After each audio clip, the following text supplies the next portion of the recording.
Ya está.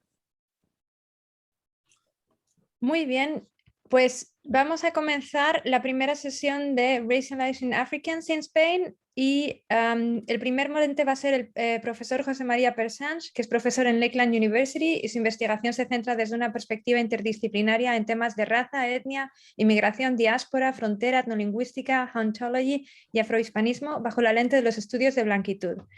Además de editar el libro Espectros del Poder, Persange tiene numerosas publicaciones científicas en torno a la blanquitud, ha sido fundador de The Journal of Hispanic and Lusophone Whiteness Studies y toda esa labor ha contribuido notablemente al surgimiento de la blanquitud como disciplina en el ámbito de los estudios hispánicos.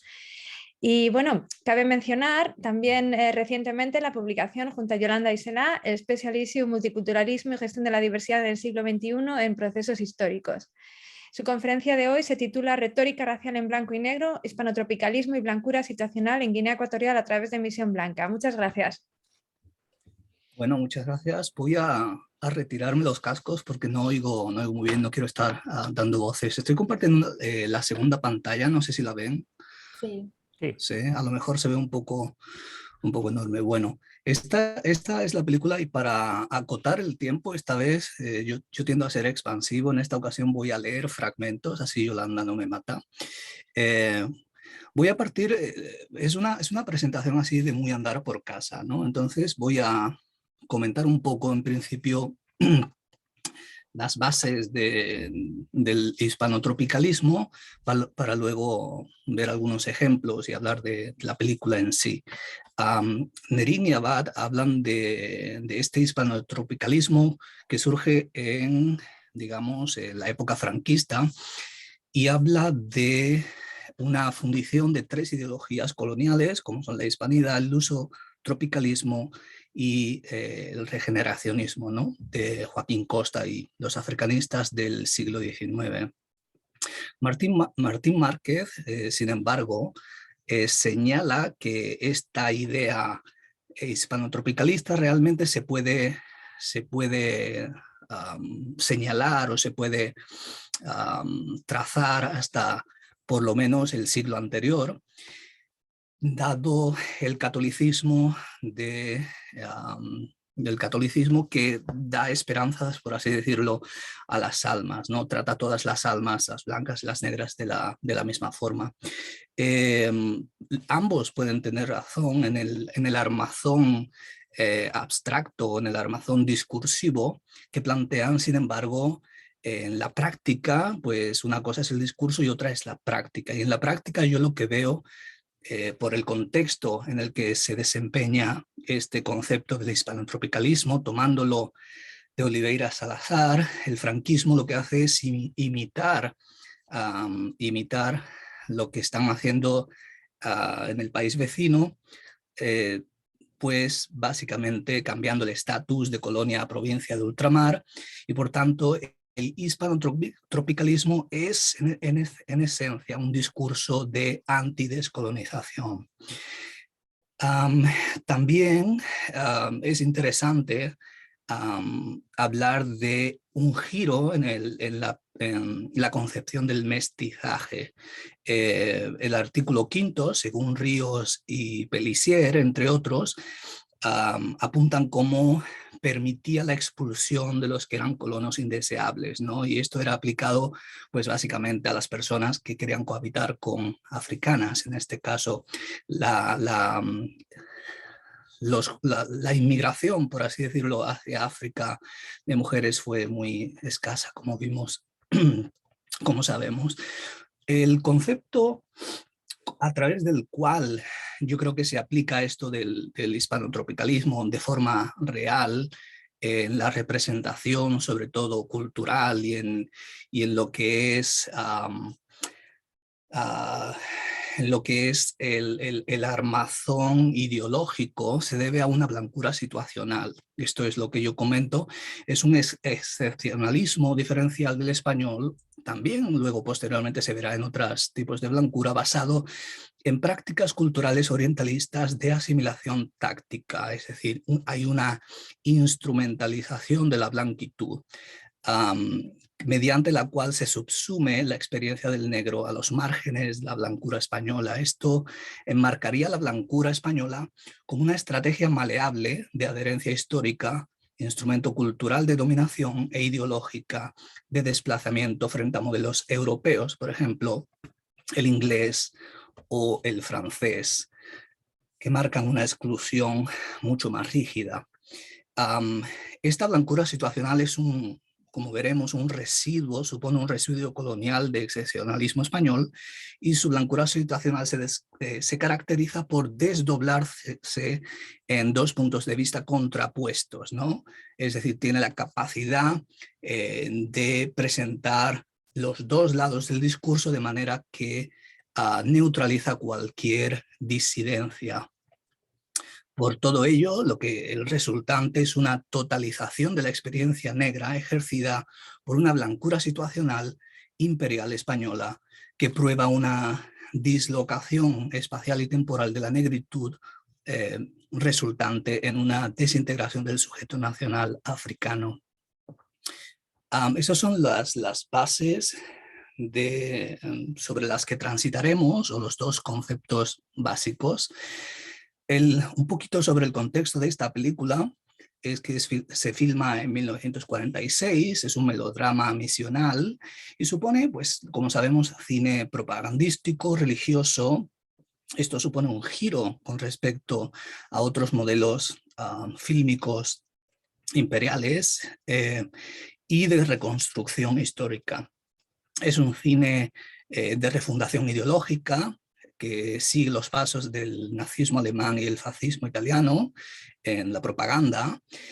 El leitmotiv es la exaltación nacional, imperial, asociadas a la fe católica, dando lugar a ese tropo franquista de la reserva espiritual de Occidente frente a los indios. Y se sitúa la película en un periodo de posguerras y proceso de descolonización abanderado por la ONU, ¿no? Y esto será importante para el giro representacional y el giro ideológico.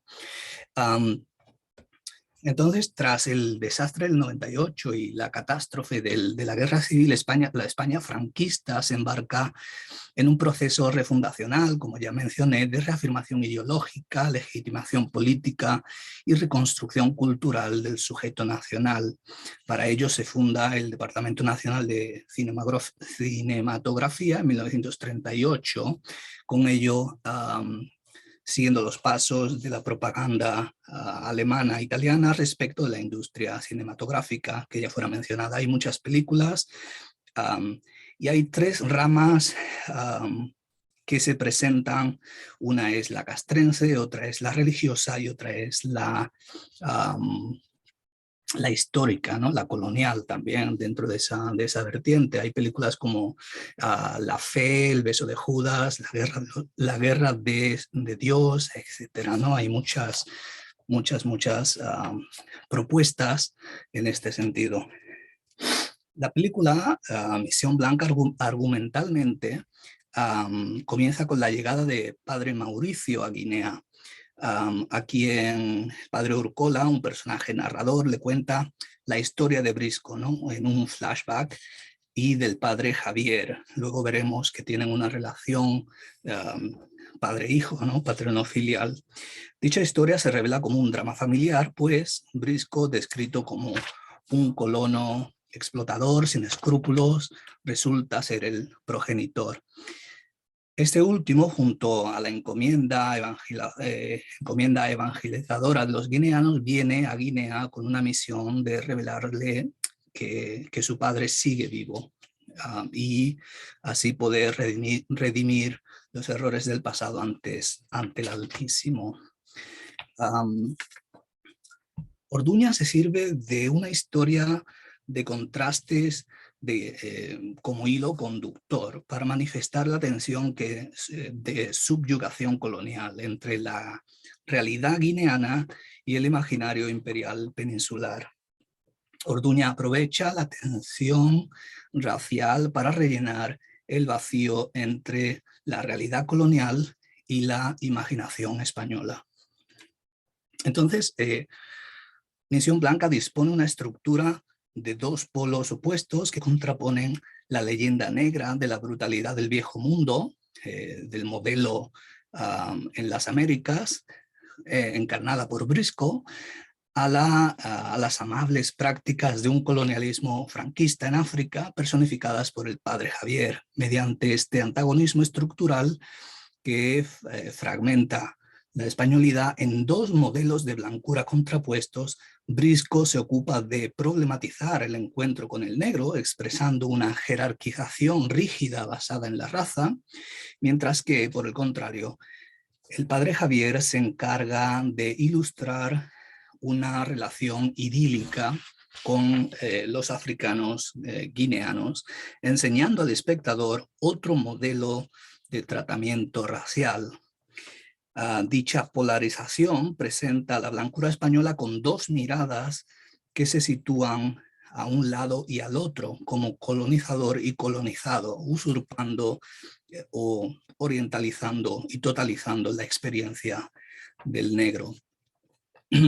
La confrontación entre ambos personajes deriva en un discurso racial ambiguo que oscila entre un racismo tajante, explícito, y otro hispanotropicalista de negación y suspensión del mismo. Sin embargo, la muerte de Briscoe romperá con esta ambigüedad discursiva, indicando al espectador que sus comportamientos inmorales y racistas encontrarán castigo, sea este divino o humano. En este sentido, la resolución del conflicto estructural se decanta por legitimar una visión hispanotropicalista que representa el padre Javier. Este hecho estructural se refuerza de forma explícita al final del filme por medio de las palabras de padre Urcola, quien le expresa al espectador la moraleja de lo que ha visto. Cito: en Tuango podrán hablarle de un padre que cumplió abnegadamente con su misión blanca. Esa misión blanca nuestra que no distingue de colores en los hombres. Por lo tanto, por ende, una misión no racista está reestructurando el discurso desde ese prisma. En su afán por diseminar la ideología hispanotropicalista franquista de neutralidad racial, Orduña instrumentaliza tanto la visión racial del otro como la proyección del blanco a través del contacto con el negro guineano. A la llegada del padre Javier a Guinea, los reverendos que le trasladan, le trasladan al lugar, explican que, cito: hay que ir pueblo a pueblo, ganando con la cruz las almas blancas de los negros. Fin de cita.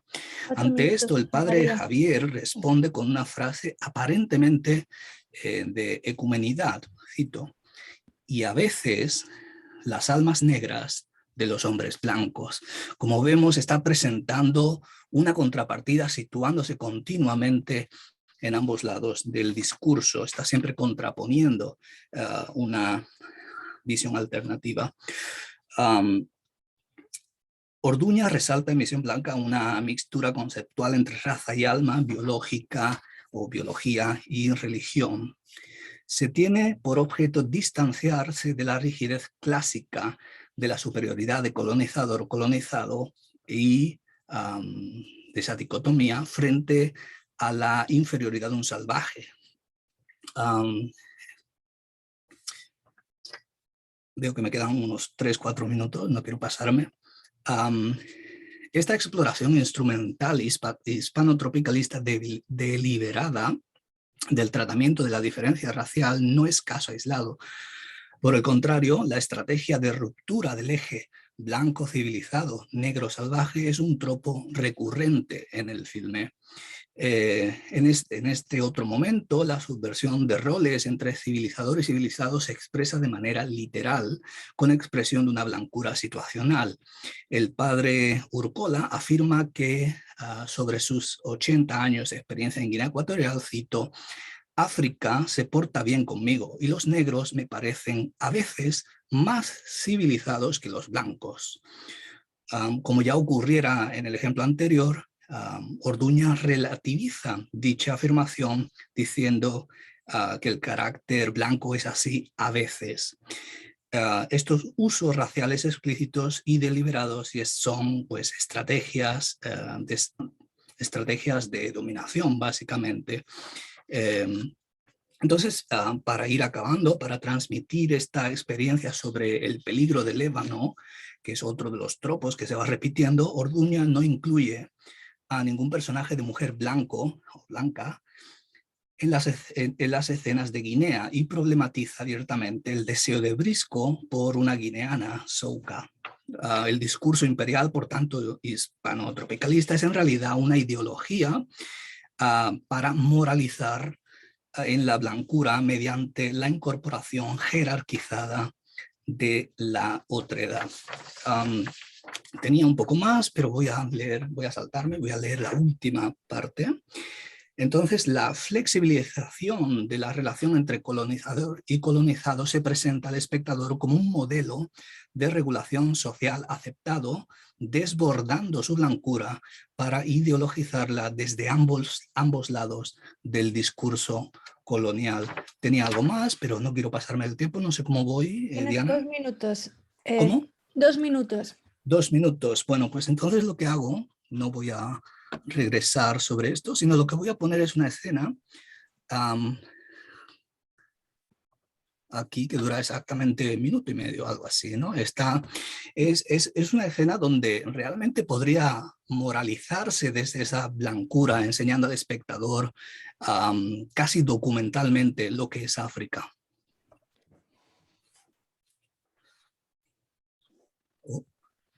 Hace compartir pantalla.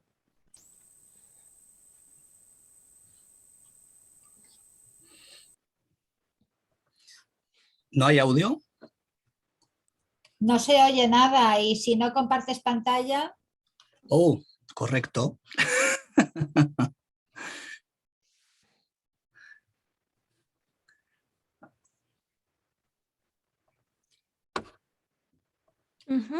Ahora sí. Sí.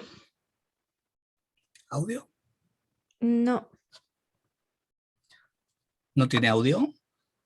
A ver, comparto de nuevo. No, tienes que, cuando compartas, hay como un clic que dice compartir audio también. Sí, es que hace muchísimo que no utilizo Zoom. A ver.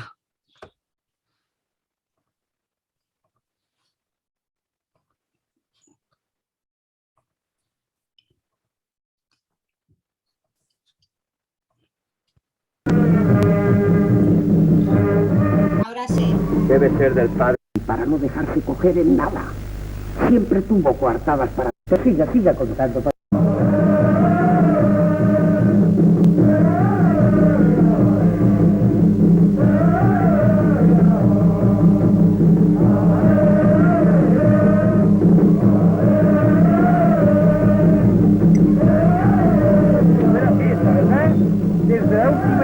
Que no se había celebrado un ballet igual. Es que hoy merece la pena celebrarlo.